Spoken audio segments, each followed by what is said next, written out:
Welcome to Taiwan Talks. I'm Albert Cho. Looking at the GDP of Japan in 2023 announced by the Cabinet's Office of Japan, Japan has lost its position as the third largest economy to Germany, falling to fourth. This is also the first time in 14 years that Japan has been overtaken by Germany after losing to China. Facing the powerhouses of the US and China, how can Japan rise again after the establishment of TSMC's Kumamoto plants in Japan? What new dynamics does the deepening of relations between Taiwan and Japan bring? Joining us today are Raymond Sung, Prospect Foundation Vice President, and Tsai Jung-hsiang, National Chung-Cheng University Professor of Political Science. A very warm welcome to both on the show. Thank you for having me. Firstly, according to the GDP figures for 2023, the US and China's economies are ranked first and second in terms of total GDP, with Japan losing its position as the third largest economy to Germany, becoming fourth, and India ranking fifth. Look at the overall economy of Asia. How do you view the current overall economic decline of Japan? And also, what is the biggest challenge facing Fumio Kishida in Japan? Raymond. Right, I think that's the major event. That's TSMC's first phase of factory in Kumamoto, Japan, has been officially been opened and launched the operation. That's attended by the dignitaries of the Japanese government and the business sectors.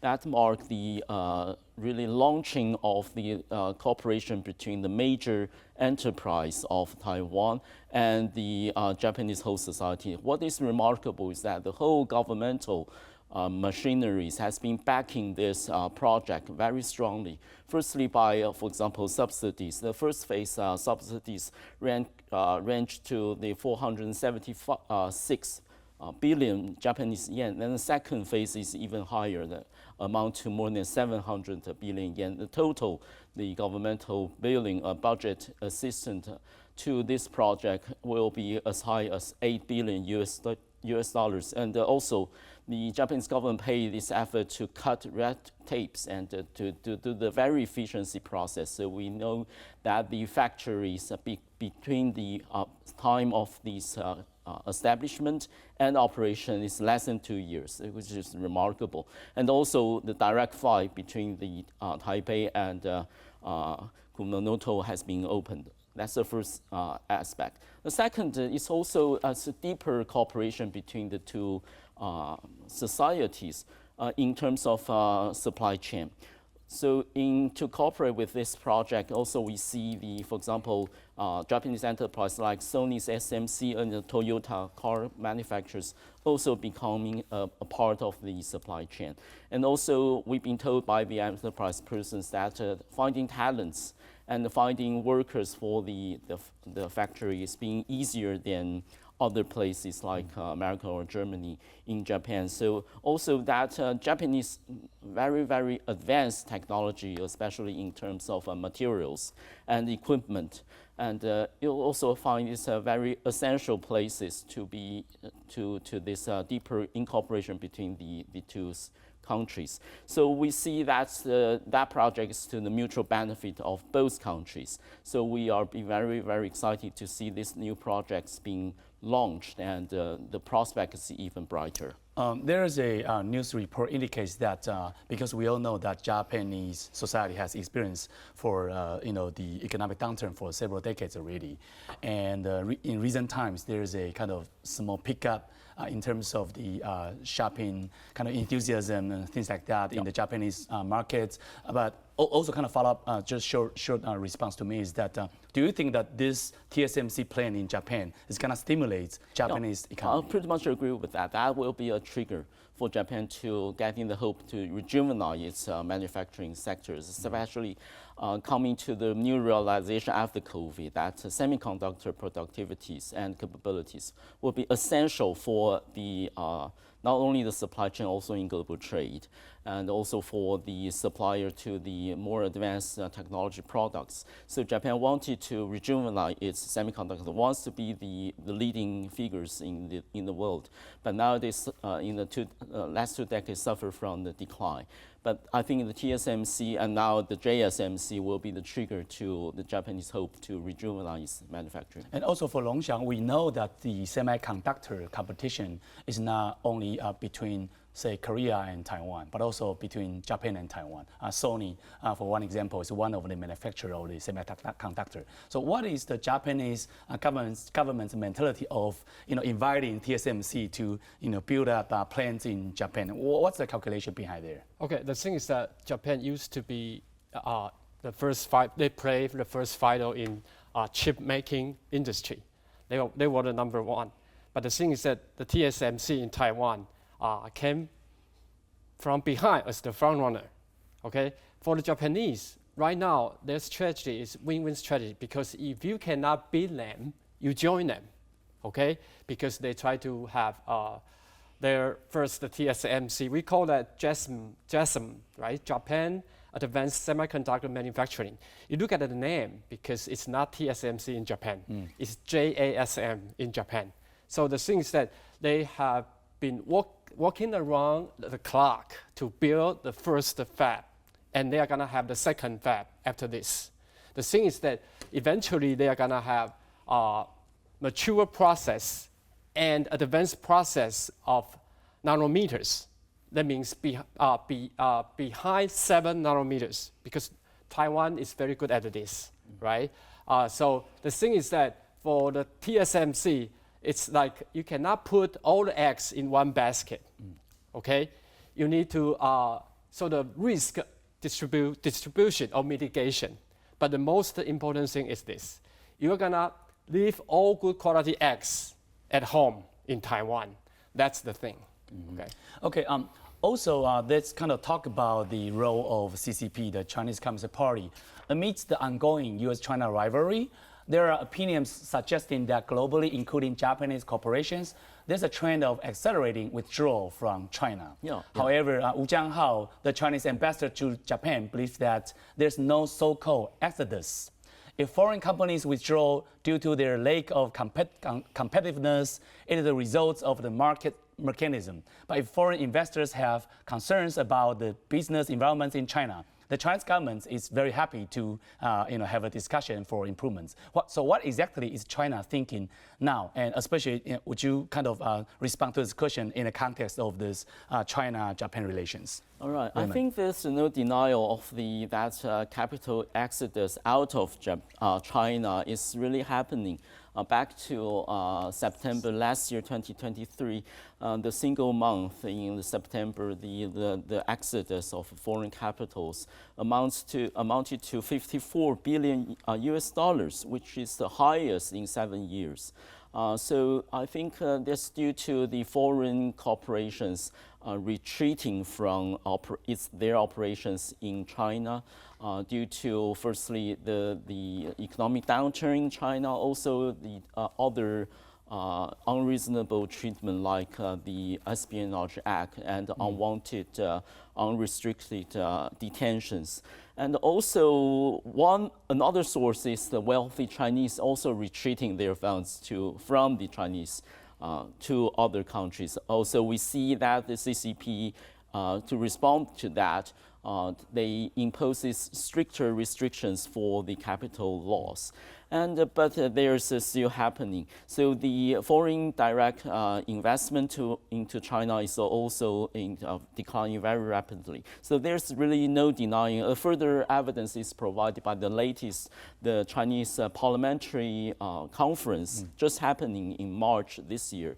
And the Chinese Premier Li Chang just said China will lift it or wholesomely abolish the restrictions for foreign entry of capitals to Chinese manufacturing. If there is no exodus, there's no need for Li Chang to say that. Right. So there's no denying of that. So of course, the whole background is the Chinese economic downturn, and also the relative powers of China seems to be so stark or so contrasting than before. So of course, we can talk more about the building of dialogue or trying to resuscitate dialogue between both China and Japan bilaterally, or into adding Korea, the trilateral ones. But I think the economic changes to economic differences between those three countries is also very remarkable. What is the major obstacles for China to kind of open its arms to embrace Japan, say the issue of the Senkaku or even the wastewater issue? I mean, what there are those? structural obstacles to the bilateral relations. Of course, the new jargon between the two countries are that they are trying to have a mutually beneficial relations based on common strategic interest. And for the Japanese diplomatic circle to use the word strategic is especially remarkable because that's a kind of reciprocal. It's not a relationship, a friendly relations, but to the beneficial and reciprocal ones. So, of course, they want to resume dialogue. They want to getting a warmer economic relations. But the structural obstacles, firstly, the Chinese very aggressive behavior in the East China Sea as against Japan, and we see the Japanese defense force in their defense white paper. Every year, this rising cost for launching the scrambling jets or to the patrol of to guard their interests. Also for Korea, there is also the security threat imposed by North Korea and the support offered by China to North Korea. So there are structural obstacles remain to be settled, but I think the I think there's three parties trying to build a warmer relationship. Okay, now let's look at the TSMC issue from a different angle. This question is also for Rong-Xiang, is that recently we have seen the opening of Taiwan's TSMC in Kumamoto, as we just mentioned in this episode, which was completed in just 1 year and 8 months, so pretty quick.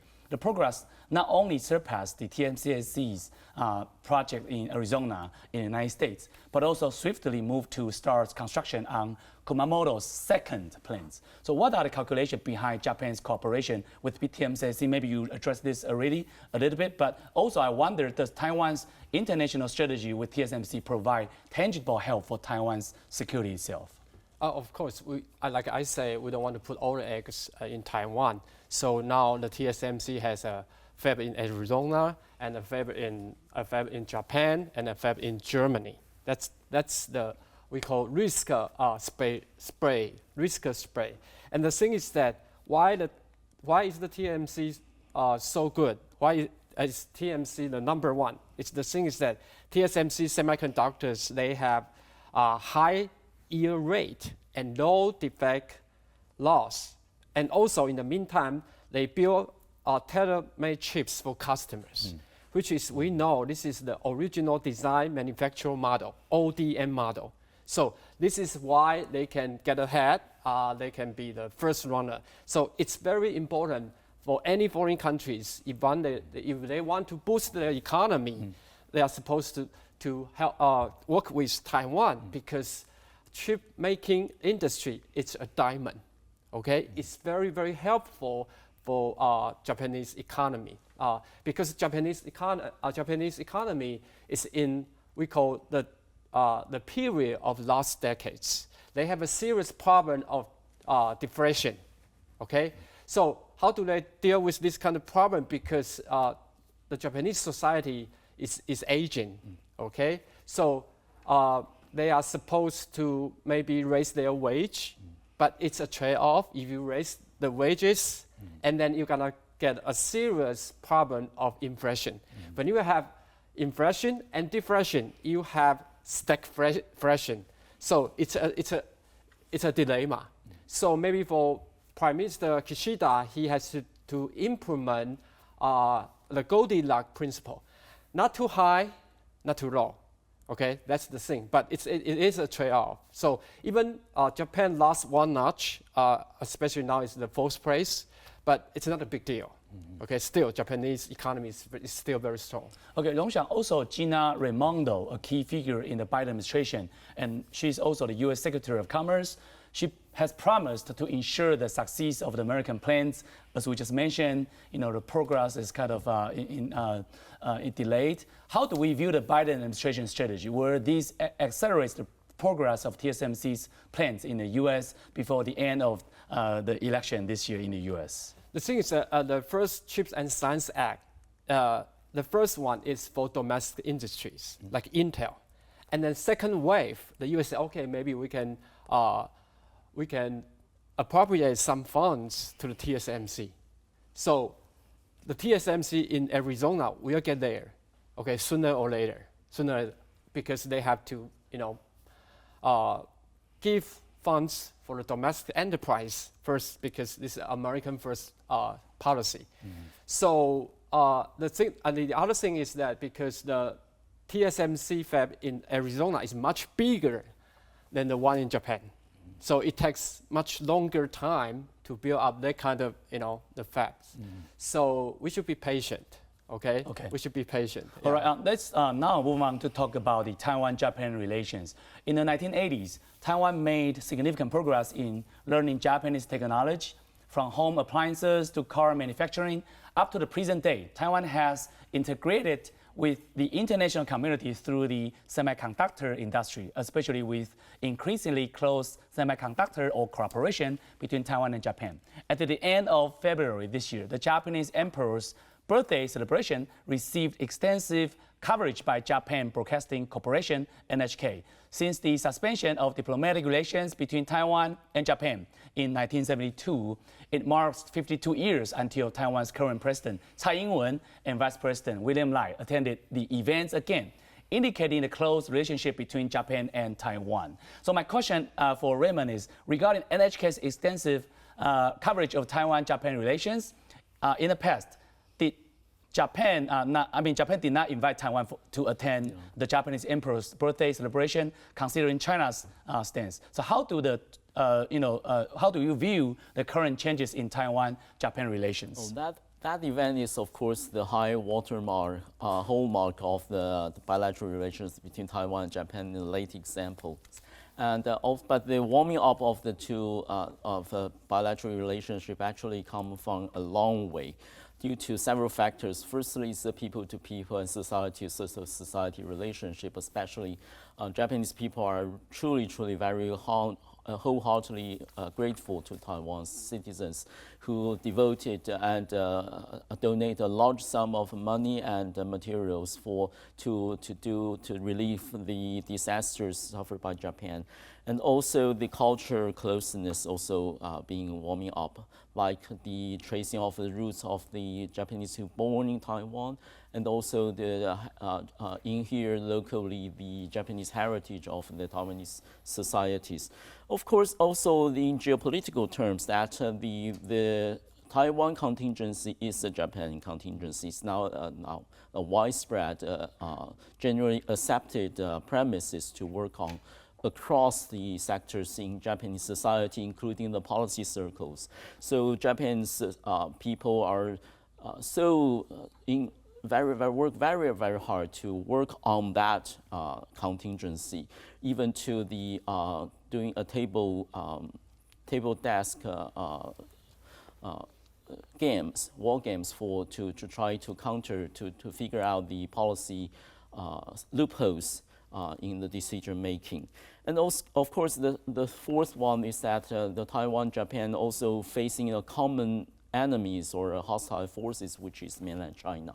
So the experience, for example, the Japan experience through the incursions to their waters or to their airspace launched by the PLA, and the tactics resorted by the PLA to create, change the status quo and create the new normal, and try to create a gray zone operations against Japan.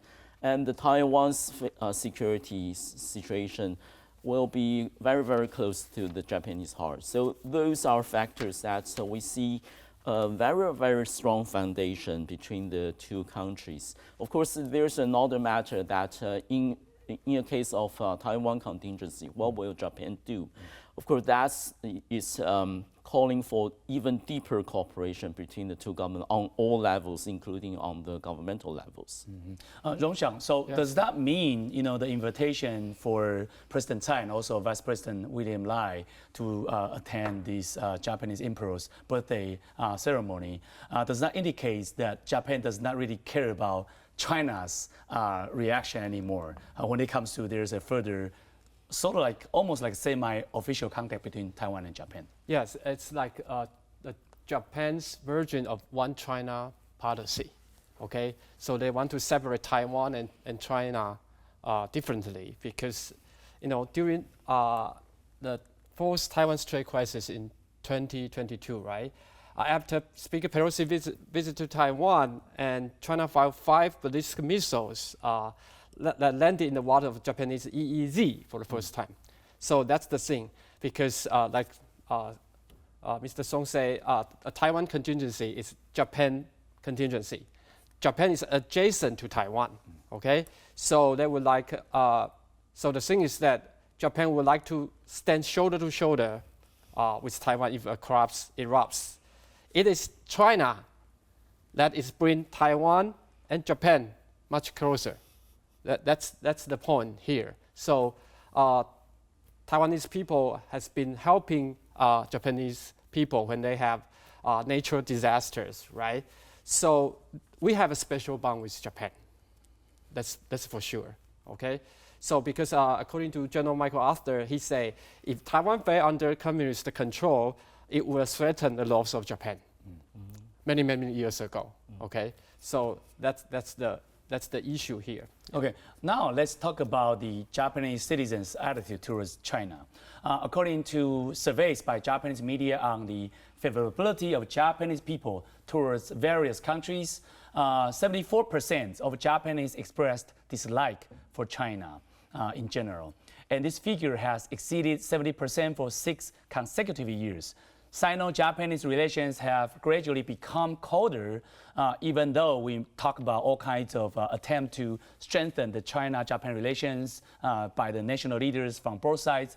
But in terms of the politics economy, we can see the civil society kind of interaction becomes colder, not to mention politics and economy. So is this a key reason for the improvements in Taiwan-Japan relations? And also, I wonder, what is Fumio Kishida's stance towards China and Taiwan, respectively? Of course, officially, the Japanese Prime Minister Kishida wanted to getting a warmer relationship with China, and they tried to do that. That also happened to Korea. For example, I think President Yoon's office is now working on the proposals made by President Xi Jinping to visit Korea. And of course, those are they wanted to normalize or trying to get warmer to build stronger economic ties and to reduce regional tensions. And also for China, they have a strong desire to reduce their economic downturn and try to ease the technological restrictions imposed by the United States and with the cooperation with Japan and Korea. So all sorts of reasons supporting the 3 countries working toward that. But as far as the general public's views, of course, we see that's also happening for a very long time. Actually, I would say that Japan is the first sufferer of the wolf warrior diplomacy waged by China when back to 2011, 2012, when the so-called nationalization of Senkaku Islands was proposed, discussed in Japanese society, and we see the Chinese encourage or not to suppress their nationalist move to work against the Japanese interests on China. And for the Japanese society, that's the first experience that they try to reason with Chinese people. They want to talk and to reduce the tension and trying to tell the reasons. But they found the negotiation often went to deadlocks. And also the suffering and the events after that about the change of status agreements around the waters. So it really brings home to the Japanese people that what will happen if China rises like this. Of course, the Japanese strategic outlooks have been changed a lot. If you consider in 1990s, the first security concern is for Russia. But the rising of China is not peaceful, and the result of the tactics of China against Japanese interests was like that. So it's really bring home of the signals that a rising China, a militarizing China, is not a good thing for Japan and for regional peace. So that's why we see the proposal of the Shinzo Abe about the Indo-Pacific strategy and trying to bring home to India and to America and try to build this alliance. So we see the whole range of happening. Right. I mean, even the context is like that. But the Chinese ambassador to Japan, Wu Jianhao, he expressed several times that there's an intention from China to improve China-Japan relations. So Rong-Xiang, so should Japan lean towards China at the same time when it has the remaining strong link to the United States? So what is your kind of analysis of this Japanese strategy in terms of China? Japan can use this kind of what we call hedging strategy. Okay. In the meantime, they try to mend the fence with China, but on the other hand, they have to build up security relationship with a lot of countries. Like right now, they work close with the AUKUS alliance. And in the meantime, with the anti-China sentiment in Japan, right? That's why Prime Minister Kishida, he tried to increase the military expenditure by 2027 up to 2% of GDP, all right? So that's the thing. Of course, economically, China is Japan's first trading partner, 21%, but the US is close behind for 20%.